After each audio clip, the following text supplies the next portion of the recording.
ایک دفعہ سلطان صلاح الدین ایوبی رحمۃ اللہ علیہ کو ایک ماہر جاسوس نے خبر دی کہ سلطان معظم حال شہر میں عیسائیوں کا ایک سب سے بڑا قبیلہ ہے، جو تقریباً 200 چھوٹے سے قبائل کو ملا کر بنایا گیا ہے، جس کا نام اردون ہے۔ مسلسل 7 دنوں کے محاصرے کے باوجود یہ قبیلہ فتح نہیں ہوا۔ ہم صبح سے لے کر رات تک ان کی آدھی قوت کو ختم کر دیتے ہیں، لیکن نہ جانے کیسے صبح پھر وہ بہترین جنگی ماہرین کے ساتھ ہمارا سامنا کرتے ہیں۔ اس کی وجہ سے ہمارے بہت سارے سپاہی شہید ہو گئے۔ مسلمانوں کے فوج کے سپہ سالار میر انیس نے مجھے یہ پیغام آپ تک پہنچانے کے لیے کہا ہے۔ یہ سنتے ہی سلطان صلاح الدین ایوبی رحمۃ اللہ علیہ بہت پریشان ہو گئے اور کچھ سوچنے کے بعد کہنے لگے، اس میں کوئی شک نہیں کہ میر انیس مسلمانوں کا ایک بہترین اور دانا سپہ سالار ہے۔ اگر وہ ان کو فتح نہیں کر سکا تو ضرور اس میں کوئی حکمت پوشیدہ ہے، ضرور کوئی خاص بات ہوگی۔ اس قبیلے میں سلطان صلاح الدین ایوبی رحمۃ اللہ علیہ نے علی بن سفیان سے کہا کہ میرا گھوڑا تیار کرو، تو علی بن سفیان نے کہا کہ میں آپ کا گھوڑا اور آپ کے ساتھ جانے کے لیے ایک لشکر تیار کرتا ہوں۔ سلطان نے کہا، نہیں علی، مجھے لشکر کی کوئی ضرورت نہیں، میں اکیلا جانا چاہتا ہوں۔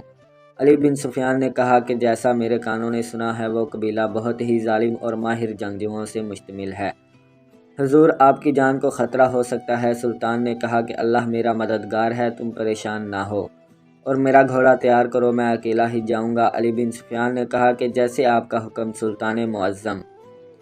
سلطان صلاح الدین ایوبی رحمۃ اللہ علیہ گھوڑے پر سوار ہوئے اور ساری رات سفر کرتے ہوئے صبح فجر کے وقت اس قبیلے اردون میں پہنچے۔ سلطان صلاح الدین ایوبی رحمۃ اللہ علیہ اس قبیلے میں ایک عام مسافر کے بھیس میں داخل ہو گئے اور اس قبیلے کا جائزہ لینے لگے۔ سلطان حیران تھا کہ کتنے بہادروں اور ماہر سپہ سالاروں کو یہ قبیلہ کیسے شکست دے سکتا ہے۔ سلطان صلاح الدین ایوبی رحمۃ اللہ علیہ کی دور اندیش آنکھوں نے بھاپ لیا کہ یہ قبیلہ جنگ سے نہیں کبھی فتح ہوگا، بلکہ انہیں علم کے نقطۂ نظر سے فتح کیا جا سکتا ہے، کیونکہ سلطان صلاح الدین ایوبی رحمۃ اللہ علیہ نے دیکھا کہ اس قبیلے کا سب سے بڑا پادری، جو کہ اس اتنے بڑے قبیلے کا حاکم بھی تھا، ایک بہت بڑے ہجوم کو دینی تعلیمات سے آگاہ کر رہا تھا۔ سلطان اور یہ سپاہی بھی اس ہجوم میں جا کر بیٹھ گئے، کیونکہ سلطان نے بھیس بدلا ہوا تھا تو کوئی بھی شخص انہیں پہچان نہ سکا۔ وہ پادری کہہ رہا تھا کہ اے قبیلے کے لوگوں، آپس میں بھائی بہن بن کر رہو، تم ایک دوسرے کی طاقت ہو، تمہیں کوئی شکست نہیں دے سکے گا۔ جب کسی مقصد کے ٹھان لو تو اس کو پورا کر کے چھوڑو۔ یہ سن کر سلطان سمجھ گیا تھا کہ یہ قبیلہ اتنا مضبوط کیوں ہے، کیونکہ اس کو شکست دینا مشکل ہے، کیونکہ ان کے درمیان اتحاد ہے۔ پھر اس پادری نے قبیلے کے لوگوں کو مخاطب کرتے ہوئے کہا، شیطان نے ہم لوگوں کو گمراہ کرنے کی پوری کوشش کی ہوئی ہے، لیکن ہم اپنے خداوند کے فضل سے محفوظ ہیں۔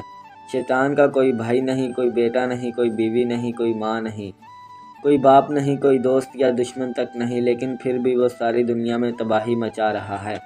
آخر یہ کیسے ممکن ہے؟ جب یہ الفاظ سلطان صلاح الدین ایوبی رحمۃ اللہ علیہ نے سنے تو بڑے حیران ہوئے اور مجمع کے درمیان کھڑے ہو گئے۔ ہجوم چونکہ بہت زیادہ تھا، ان عورتوں، لڑکیاں وغیرہ بہت بڑی تعداد میں موجود تھیں، کہ اس پادری نے سمجھا کوئی